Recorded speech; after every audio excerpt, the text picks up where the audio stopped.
안녕하신가요? 저는 지옥 같은 시집살이를 겪고 재작년 합의 이혼을 마친 40대 아줌마입니다. 저는 부모님 아래 늦둥이로 태어났는데요. 제 위에는 10살 터울 친오빠 하나 있고 엄마 아빠 이렇게 네 가족이에요.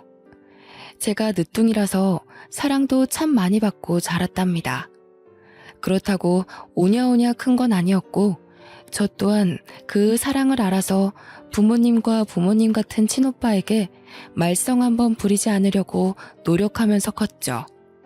그렇게 화목한 가정 아래 지내던 제가 성인이 되자마자 지옥살이를 겪게 될 줄은 상상도 못했습니다. 그게 바로 결혼이었고, 결혼은 제 인생에 잊지 못할 큰 오점으로 남은 기억들이거든요. 제가 어떤 시집살이를 겪고 이혼까지 갈 수밖에 없었는지 얘기 한 번만 들어주시겠습니까? 부모님보다 저를 무척 사랑해주고 아껴주던 친오빠가 제가 중학교 때 외국 생활을 하러 떠났는데요. 저 그때 얼마나 울었는지 모릅니다. 친오빠가 저 때문에 미국행을 일주일 미뤘다가 떠났던 기억이 있네요. 떠나고도 제가 걱정되었던 친오빠는 꼬박꼬박 문자로 저에게 안부를 물어줬어요. 덕분에 친오빠에 대한 그리움을 조금 달랠 수 있었죠. 부모님도 제게는 정말 은혜로운 분들이세요. 부부싸움을 하더라도 자식들 앞에선 최대한 숨겼거든요.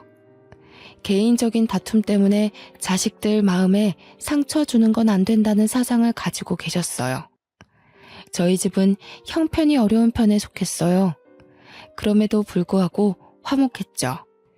웃음 가득한 그 가정 아래 저는 성적도 좋았고 밝고 맑게 자랐습니다.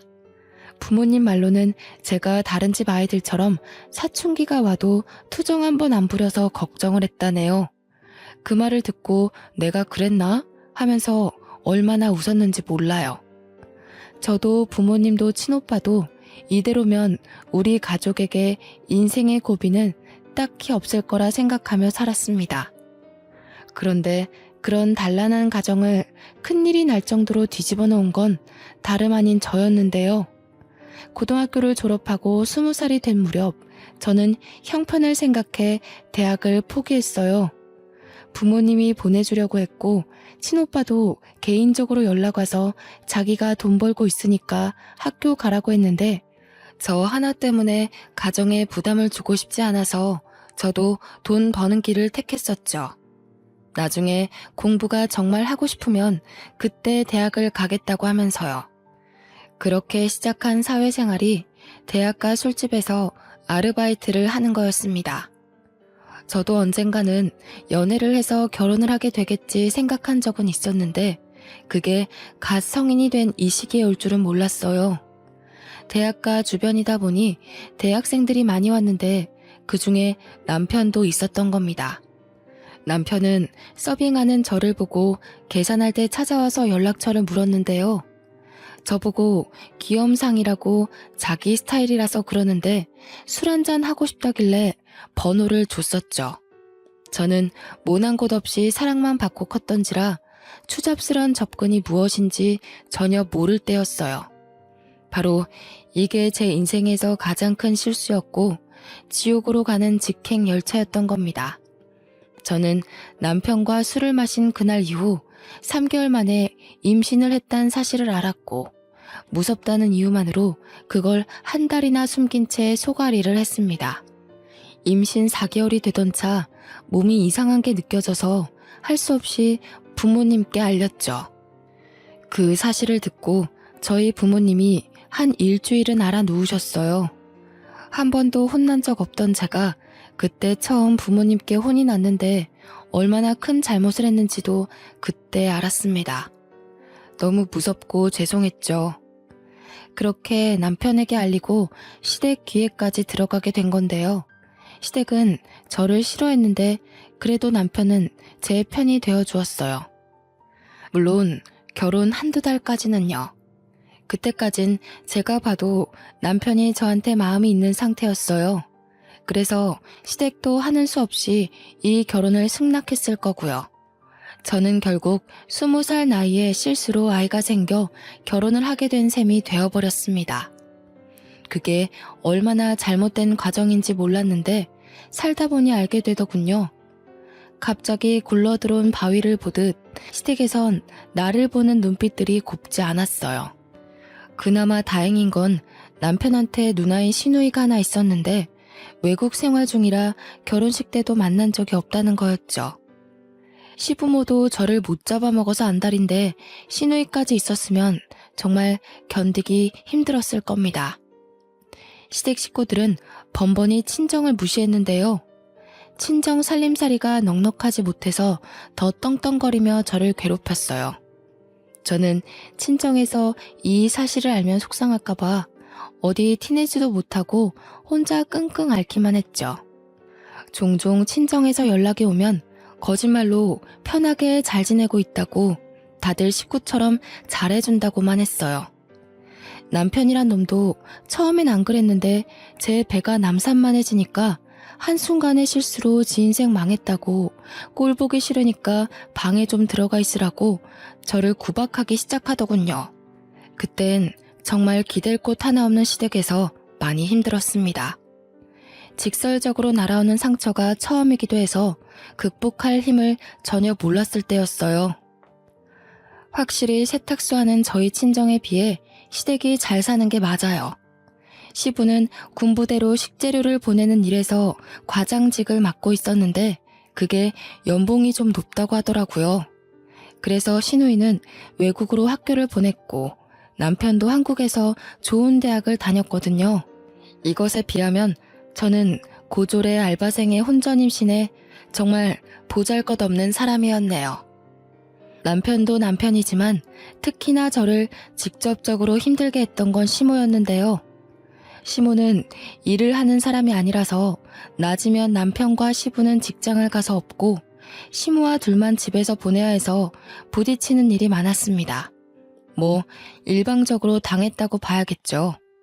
시모는 제가 대학도 못 가고 직장도 없고 해서 입버릇처럼 출처 모를 집에서 나온 애 취급을 했어요. 친정부모가 다른 지역에 있어서 더 마주할 일 없으니 친정까지도 제 앞에서 대놓고 까더라고요. 내가 너만 보면 속이 터진다. 여자애가 피임할 줄도 모르고 학교에서 그런 거 안 배웠니?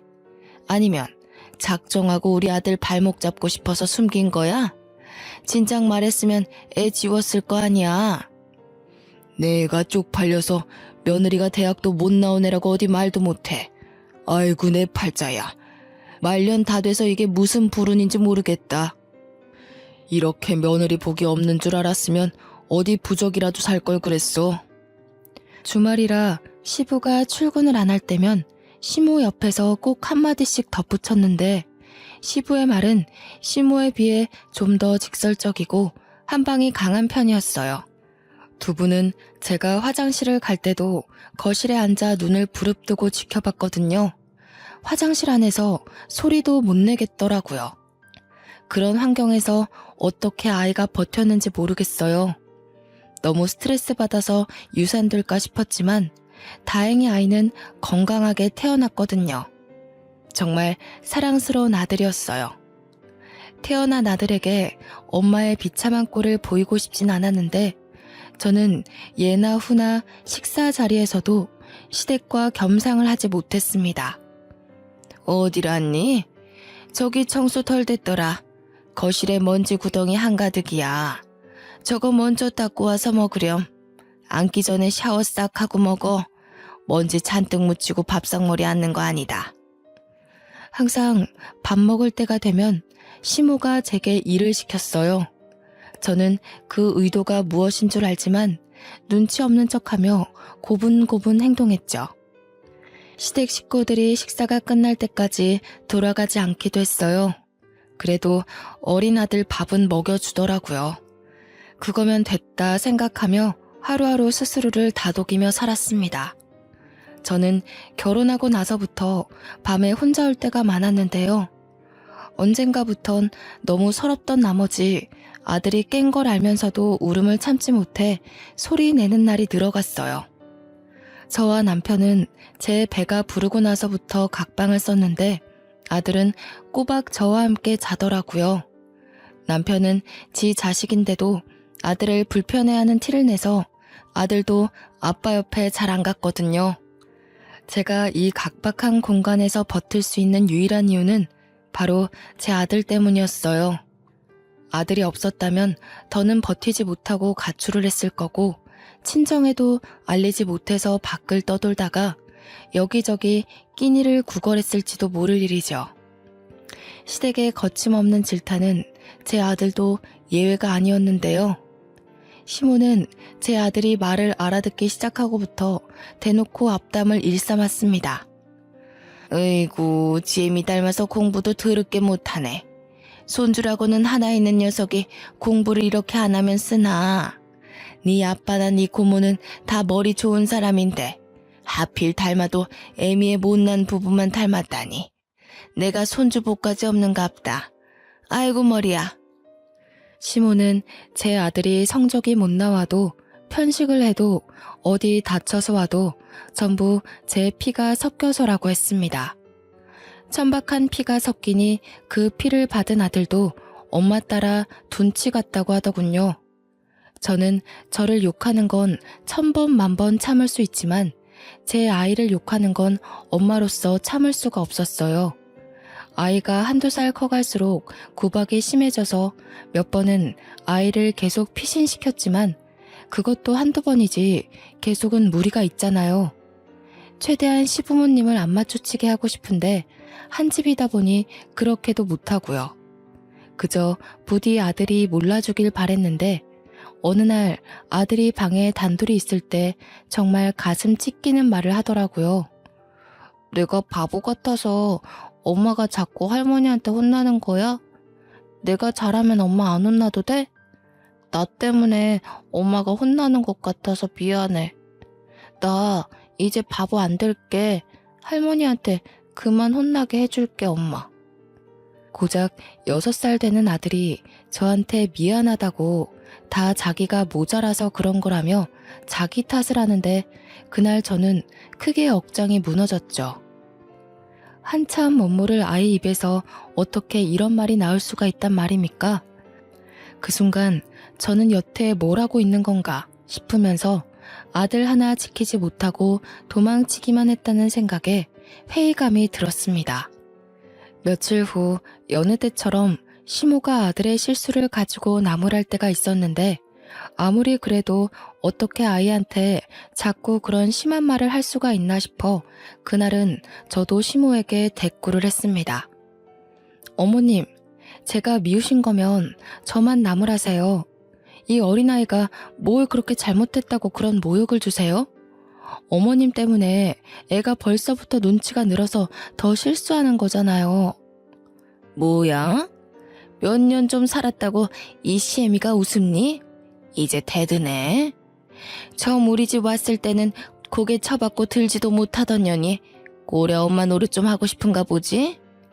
제발 애 앞에서 말 좀 가려주세요. 어른이면 어른답게 아이 앞에서 모범을 보여야 하는 거 아닌가요?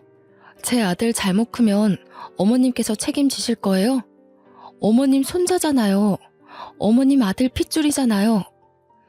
포르장머리 없는 것이 어디라고 목소리를 높여? 니까짓 게 감히 이 시애미한테 훈수질하는 거니? 기가 막혀서 그동안 한 소리 하지 못해서 어떻게 참았다니? 이렇게 시애미 잡아먹을 것처럼 노려보고 싶어서 얼마나 벼르고 있었냐고. 저 분명 경고했어요. 또 제 아들한테 나쁜 소리 하시면 저 계속 안 참을 겁니다. 어머님이고 아버님이고 저는 제 아들만 생각하고 행동할 거예요. 그러고 나서 애 앞에서 제 꼴이 더 우스워질까봐 또다시 황급히 피하는 걸 택했습니다. 닫힌 방문 밖으로 시모가 소리 지르며 당장 나오라고 겁주긴 했다만 아들 챙기면서 애써 무시했죠. 솔직히 무서웠거든요. 이렇게 누군가와 싸워본 게 처음이라서요. 손을 덜덜 떨면서 아들 옷을 갈아입히는데 아들이 그 고사리 같은 손으로 제 얼굴을 문질러 주더라고요. 몰랐는데 제가 울고 있었나 보더라고요. 아들이 엄마 울지 말라고 안아주기까지 하는데 저는 그저 엄마가 이 모양이라 아들에게 미안할 뿐이었습니다. 그래도 그때가 처음으로 시모한테 대들어본 순간이었는데요. 두세 마디 대들어서 그런가 그동안 꽉 들어찼던 응어리가 좀 뚫리는 느낌이더라고요. 약간은 숨통이 트이는 듯 했죠. 제 아들은 참 고맙게도 살얼음판 같은 환경에서 잘 커주었어요. 아들이 중학생이 되었을 무렵 사진으로만 봤지 아직 한 번도 만난 적 없는 시누이한테서 연락이 왔는데요. 미국에서 선물을 보내왔더라고요. 주말 아침부터 시부모님과 남편이 신이 나서 선물을 막 구경하대요. 듣자 하니 시누이가 새로 사귄 남친이 있는데 결혼을 앞둘 정도로 오래 만났고 깊어졌다고 해요. 그 남친이 시댁 식구들에게 주는 선물이라고 그러더군요. 감히 바랬던 건 아니었지만 시부, 시모 남편의 선물은 있는데 저와 아들의 것은 없었어요.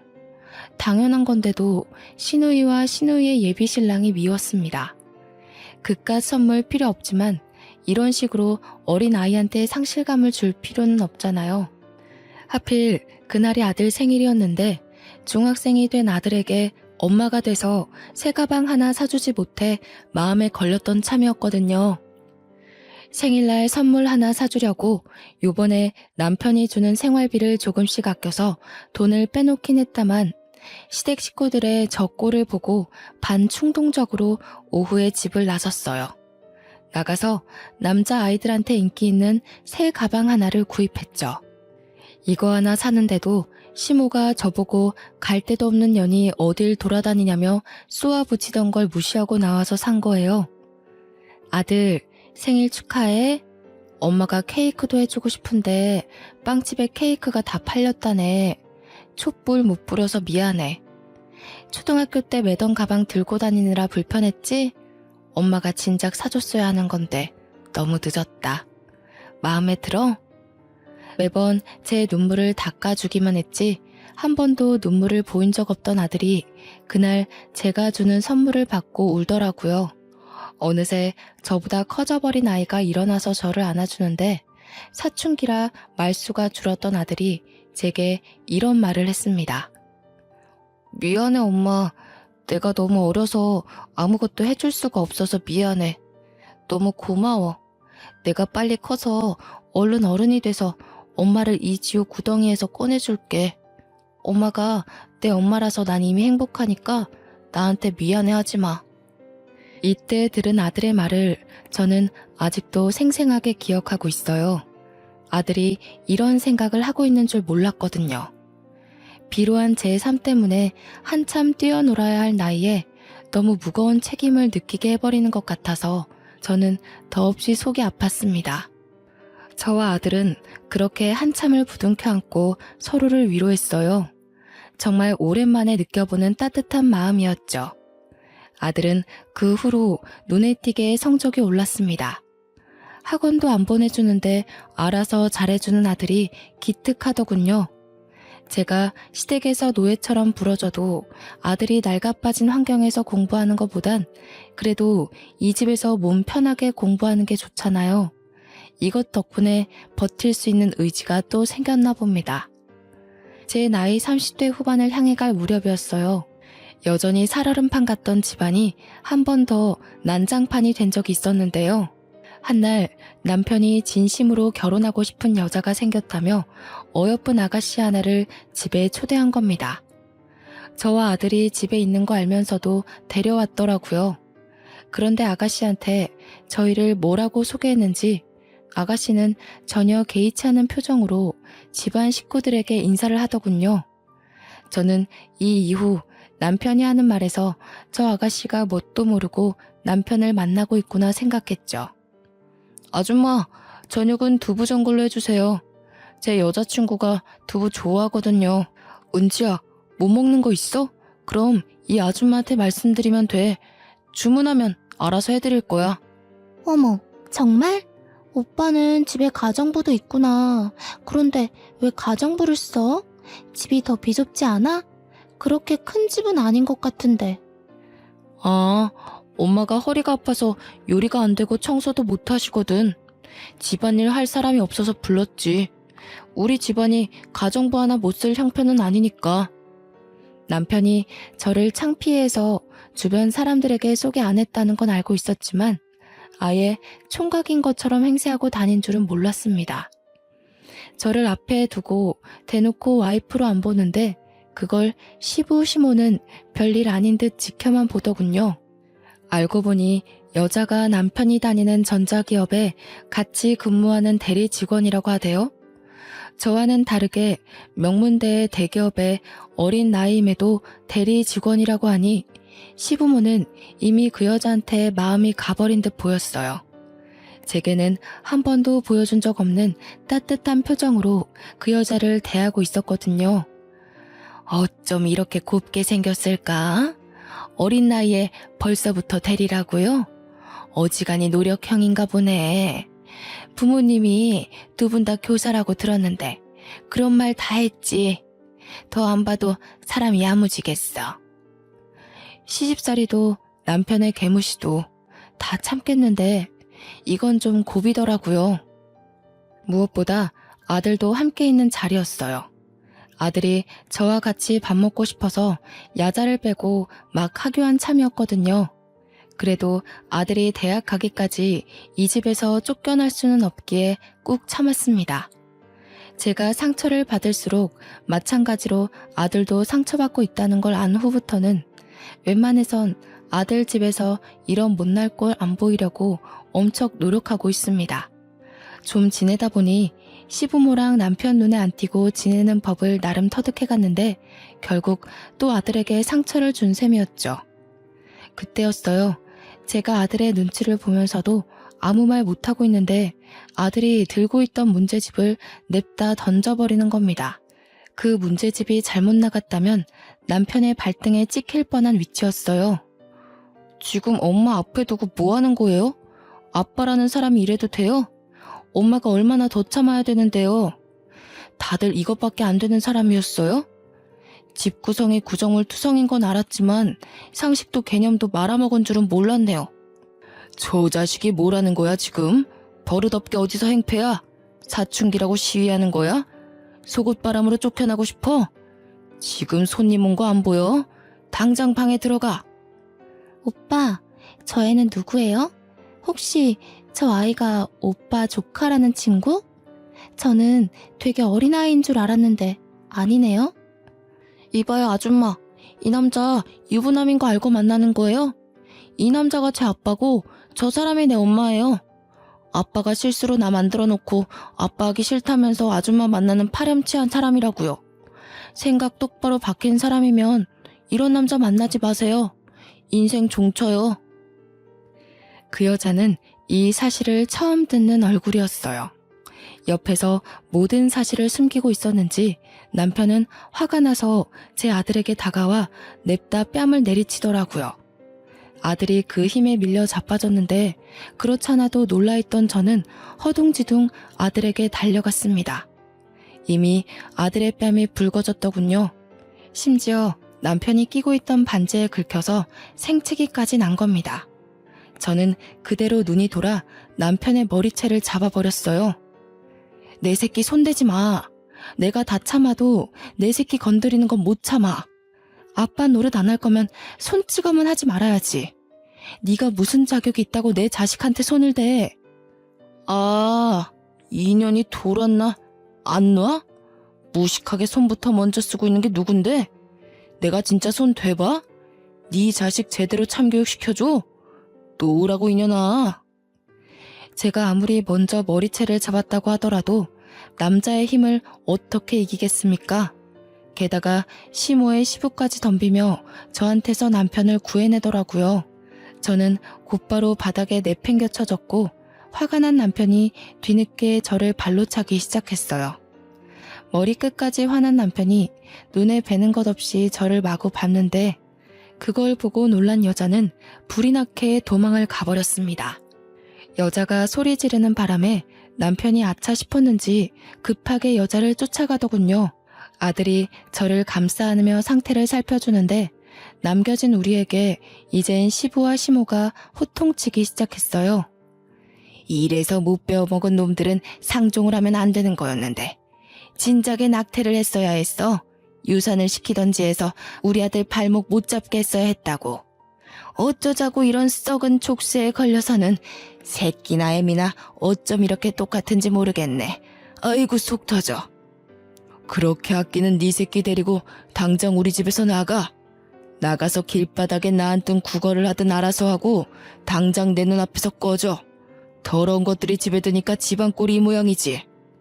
시부가 아들 품에서 저를 잡아 끌며 현관 밖으로 내쫓으려는데 그걸 아들이 쫓아와서 말렸어요. 뭐 하시는 거예요? 우리 엄마한테서 그 더러운 손 치우세요. 할아버지가 무슨 자격으로 우리 엄마를 만져요?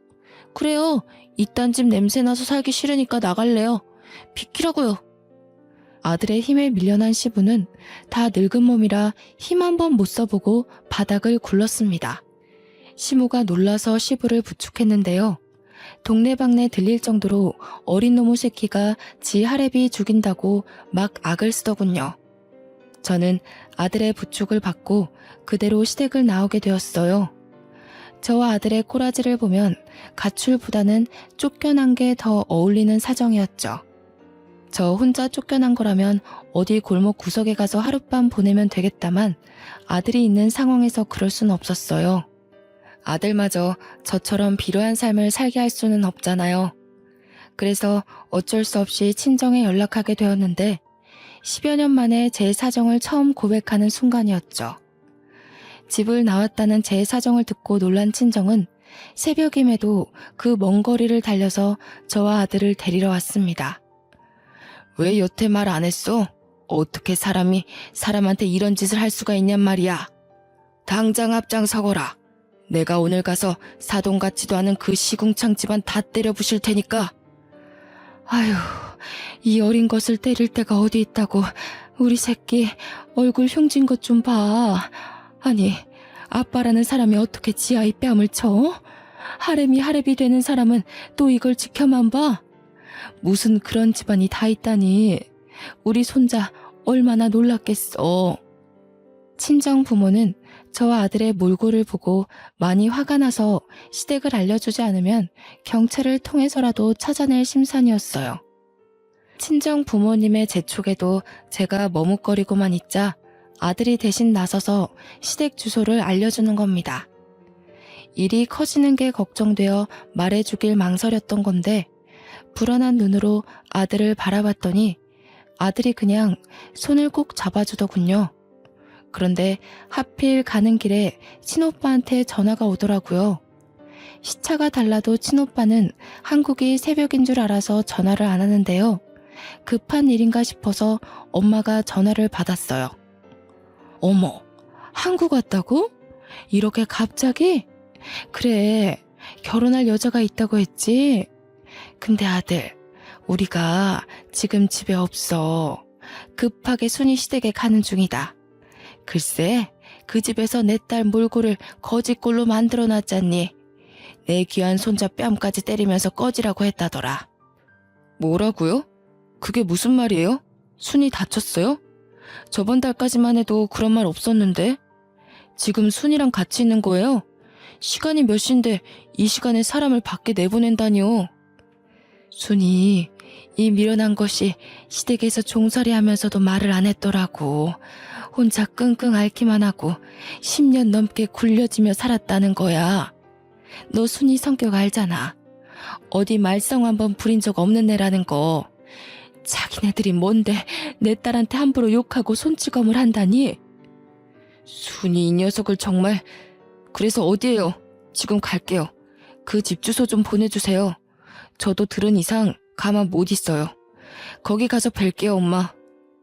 친오빠가 10여 년 만에 한국을 돌아왔는데 결혼 준비를 하기 위해서라고 했어요. 결혼할 여자도 한국 여자라고 했고요.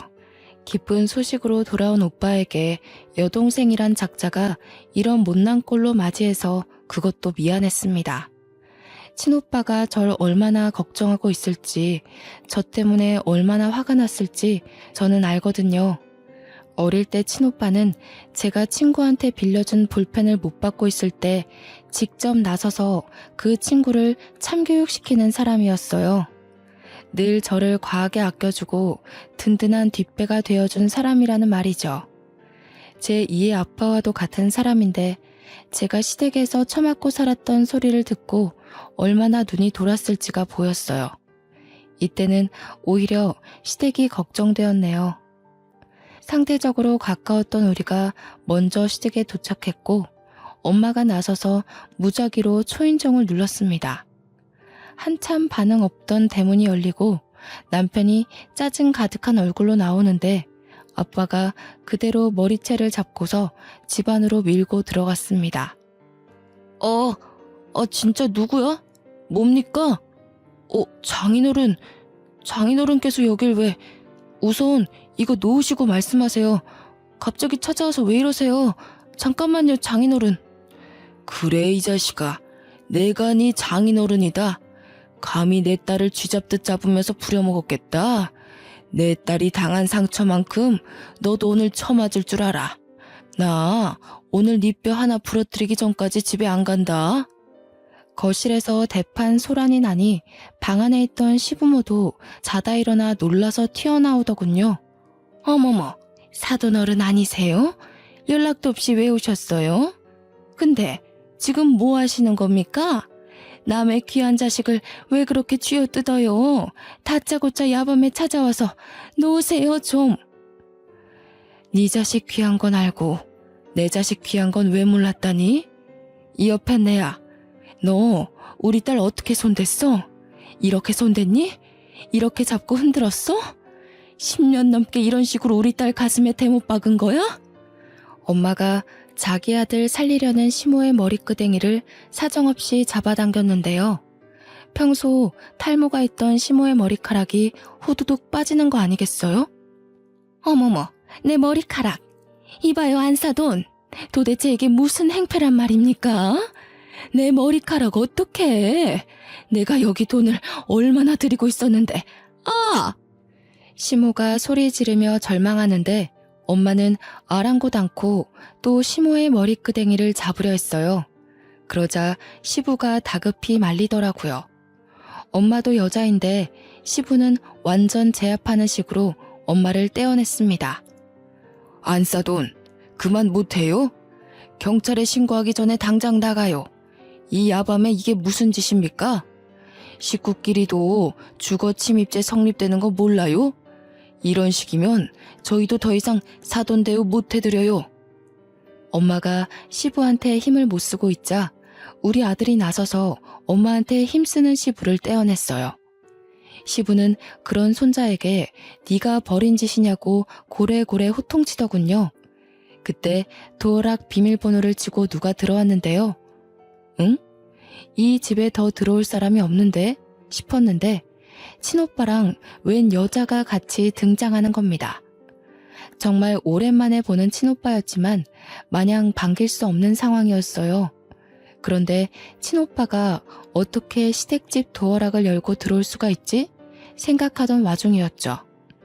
머리카락 때문에 절망하고 있던 시모를 보필하던 남편이 친오빠 옆에 여자를 보고 소리쳤는데 누나, 언제 왔어? 아니, 이 사람들 미쳤나봐. 경찰 좀 불러줘. 하는 짓도 진짜 거지 같아서. 내가 말해줬지? 실수로 이런 거지 같은 여자를 집에 들였다고. 아니나 다를까 집안이 전체로 다 돌았어. 누나? 남편이 소리치는 바람에 친정도 시댁도 전부 친오빠를 돌아봤고 친오빠 옆에 있는 여자는 다름 아닌 신우이였습니다. 그러니까 우리 친오빠가 미국에서 만나 결혼까지 마음먹은 여자가 바로 신우이라는 거죠. 아들아, 이 사람들 좀 봐라. 이 사람들이 내 딸이랑 손주를 이렇게 만들어놨다.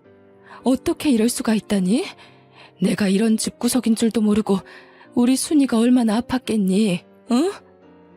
엄마가 친오빠한테 달려가면서 우리들의 다툼은 잠시 종결났고 모두가 상황 파악에 들어갔습니다.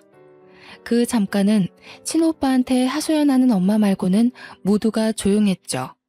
놀란 건 우리도 마찬가지였으나 겹사돈이 될 뻔한 친오빠와 시누이도 서로 많이 놀란 것 같더라고요. 말도 안 돼. 자기, 나한테 거지 같은 올케가 들어왔다는 게 내 동생을 말한 거였어? 미국에서 내내 자기 남동생이 올케 때문에 인생 망했다고 하소연한다 그랬잖아. 어디 미국에 버려놓고 올 데 없냐고 물었었잖아. 아니야. 내가 자기 동생한테 왜 거지 같다고 해. 그러니까 지금 내 올케가 당신 여동생이라는 거야? 그 10살 타올이라던 귀여운 여동생? 어떻게 이런 일이 있을 수가 있어?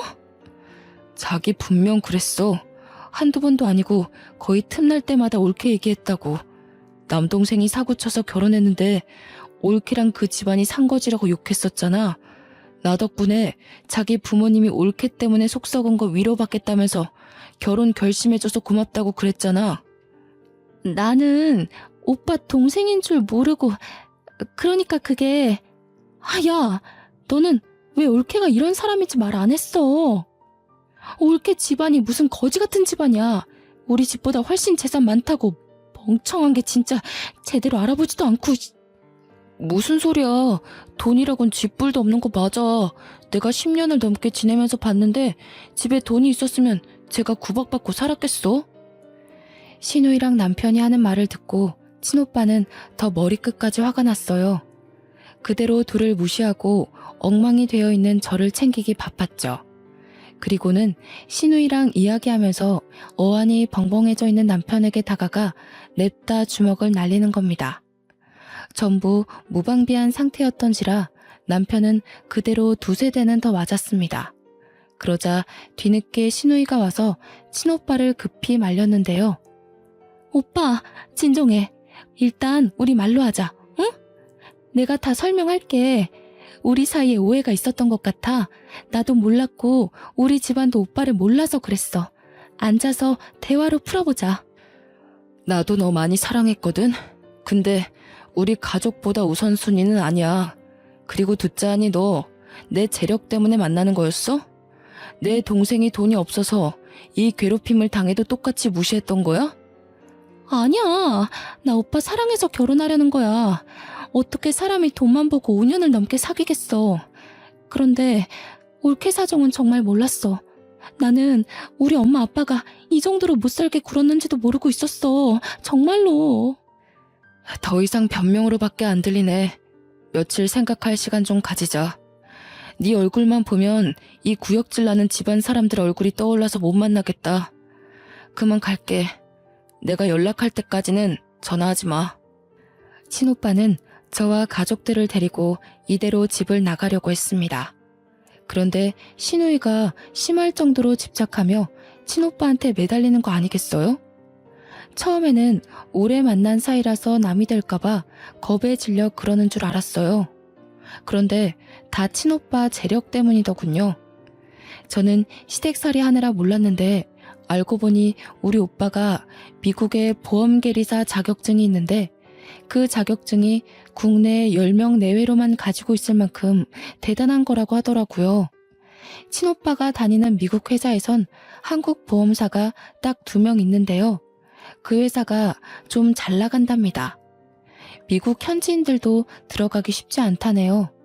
친오빠는 거기서 연봉으로 세후 10억을 받고 있었대요.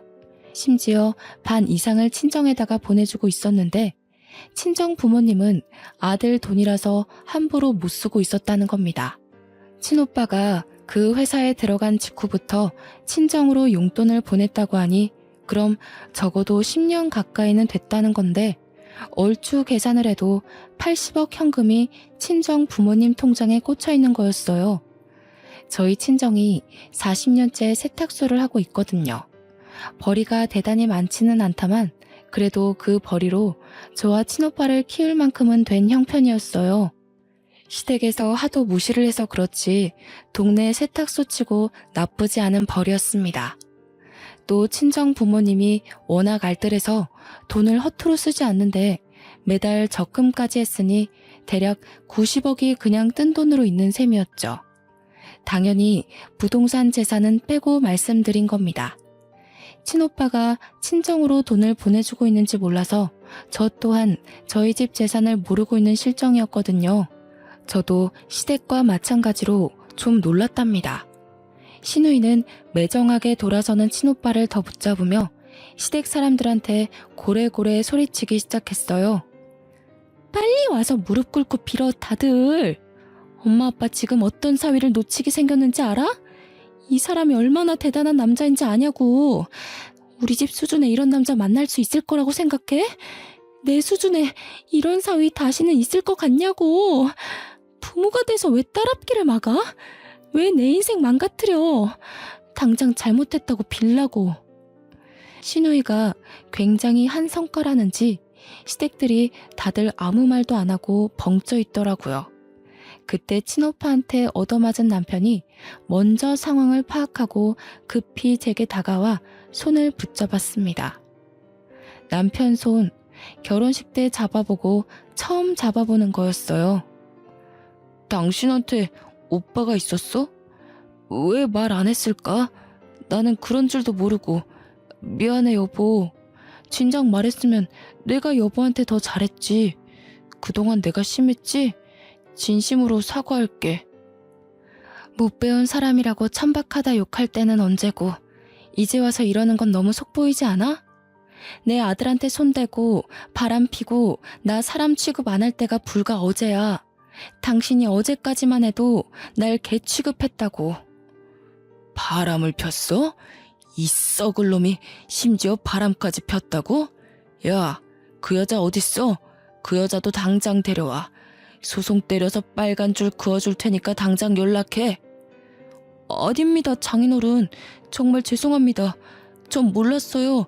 장인어른 장모님께서 이런 대단한 자녀를 두신 줄도 모르고 잘못했습니다. 이렇게 빌게요. 한 번만 용서해 주시면 안 될까요? 이제부터 지극정성으로 따님 모실게요. 구질구질하게 이러지 마. 집안 재력이 어떤지 알면 잘하고 모르면 막대해도 되는 거니? 그래, 네 말대로 합의 이혼하자. 네가 그렇게 주구장창 노래 불렀던 합의 이혼 해줄게. 그리고 오빠, 절대 이 집이랑 엮이지 마. 돈에 미친 사람들이야. 친오빠가 저를 정말 많이 아낀다고 했잖아요. 그래서 친오빠는 늘상 부모님보다 제 말에 더 끔뻑 넘어가는 사람이었어요. 그래, 네가 아니라고 하면 아닌 거야.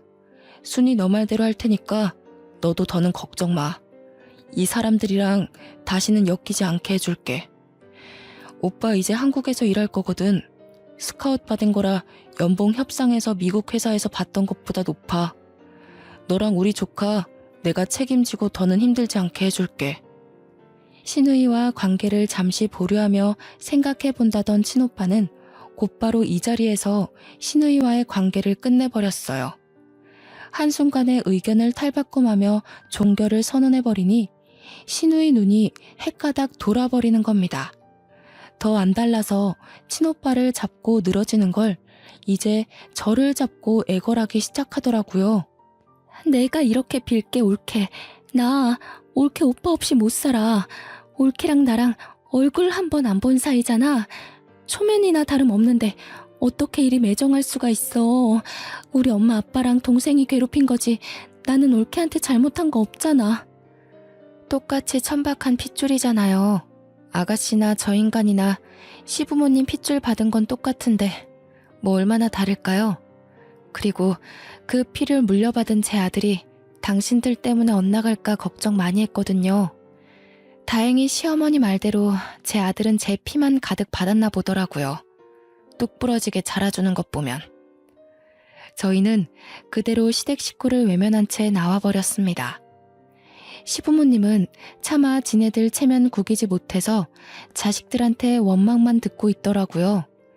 자기 자식들한테 질타받는 시부모님을 보는데 그것만큼 큰 벌이 있을까 싶었어요. 제가 이혼하러 갈 때도 친오빠는 연차를 내면서까지 동행해 주었거든요. 마음 약한 제가 또 시댁에 휘둘릴까 걱정되었던 거죠. 이혼 서류를 준비를 마치고 시댁으로 들어서는데 며칠 못 본 사이 시부모님 얼굴이 많이 퀭해졌더라고요. 남편도 신우이도 마찬가지였습니다. 신우이는 친오빠를 보자마자 또 달려들면서 매달리는데 많이 울었는지 얼굴이 퉁퉁 부어 있었어요.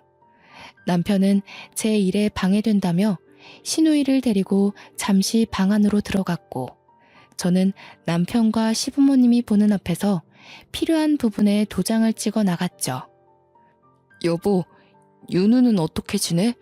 한 번씩 윤우 생각날 때 연락해도 될까? 그래도 내가 아빠인데 평생 아빠를 안 보고 살 순 없는 거잖아. 아빠가 이렇게 살아있는데 어떻게 아빠 없이 커? 신경 쓰지 마. 윤우는 이미 초등학생 때부터 아빠 없다고 선생님들한테 말하고 다녔대. 이미 아빠 없이 크는 거에 적응했으니까 괜히 감정 낭비 안 하는 게 좋을걸? 윤우애미야, 우리가 그래도 함께한 정이 있잖아. 다시 한번 생각해 볼 수는 없겠니? 이혼녀 꼬리표가 붙으면 너도 이미지에 타격을 입을 거 아니야. 우리가 생각이 짧았다. 남의 집 귀한 자식한테 너무 모질게 대했어. 반성 많이 하고 있으니 어떻게 한번 생각해봐 줄 수는 없는 거냐? 내가 어디 가서 사정하는 사람이 아니란 거 애미 너도 잘 알 거 아니니. 그런데도 지금 내가 이렇게 사정을 해. 시애비 체면 봐서라도 이혼은 참고 넘기면 안 될까? 착각하시는 게 있는 것 같아서 말씀드릴게요. 자꾸 정이 있다고 하는데 저는 어머님 아버님께 단 한 번도 정을 느낀 적이 없어요. 그리고 때를 지나서 하는 반성은 반성이 아니에요, 아버님. 미련이고 후회지. 이쯤에서 이 집 식구들이랑 학을 뗄 수 있어서 다행일 뿐이네요. 소송 안 하는 것만으로도 고맙게 하시고 다신 보는 일 없도록 합시다. 저는 도장만 찍고 그 자리를 벗어났습니다. 친오빠도 시누이한테 모진 소리를 더했나 봐요. 친오빠가 나오는 방 안에서 시누이의 통곡 소리가 새어나오더라고요. 그렇게 한 2년이 흘렀는데요. 그 사이 한 번도 시댁 식구를 마주치는 일은 없었습니다. 아, 시누이는 아직도 친오빠한테 연락하며 시들어 가는 중이라고 들었어요. 친오빠가 번호를 바꿨는데도 기어코 그걸 알아내 연락을 한다더라고요. 그리고 우리 자랑스러운 아들이 20살이 되었는데요. 아들은 어른이 되자마자 쇼핑몰 창업을 했어요. 그런데 그게 남성 대표 쇼핑몰로 빠르게 자리매김했다는 거 아니겠어요? 돈을 헤프게 쓰는 아이는 아니지만 친오빠한테서 받은 용돈으로 늘 옷을 살 때부터 알아봤어야 했는데 이렇게 대단한 일을 이뤄낼 줄 몰랐어요. 막 시작했는데 벌써부터 일반 회사원보다 더 높은 연봉을 받고 있네요. 한 번은 어른이 되자마자 사회생활로 뛰어든 아들이 걱정이더군요. 저도 대학 안 가고 바로 일했잖아요. 그래서 혹시나 아들이 사회에서 저 같은 취급을 받을까봐 아들에게 왜 대학 안 가냐고 조심스레 물어봤어요. 대학 안 간 엄마는 이렇게 삶이 피고 대학 간 아빠는 쫄딱 망하지 않았어? 나보고 쫄딱 망한 길잡이를 따라가라고? 나는 죽을 때까지 엄마만 보고 갈 거야.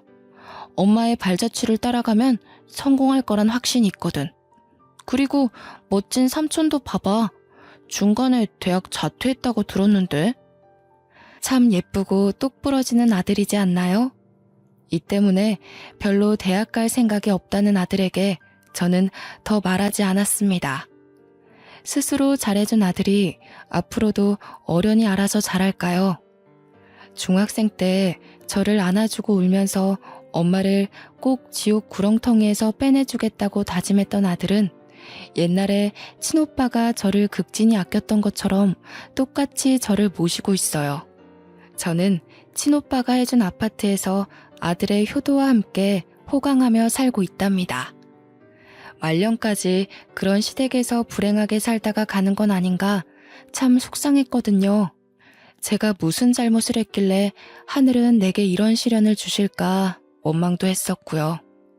그런데 지금은 하루하루가 훨훨 날아갈 것만 같네요. 너무 행복해요. 저도 사랑을 받던 존재라는 걸 잠시 잊고 살았었는데 다시 그 기분이 되살아났답니다. 제 사연이 좀 흥미로우셨을지 모르겠어요. 이왕 들려드리는 거 지루하지 않게 해드리고 싶었는데 어떠셨는지요? 피가 마르도록 미움을 받더라도 모두들 사랑받을 수 있는 존재라는 걸 꼭 마음속에 새기셨으면 해요. 이만 글을 마무리해야겠습니다. 아들이 눈 나빠진다고 그만 자러 가자고 하네요. 그럼 지금까지 제 사연 들어주셔서 너무 감사합니다.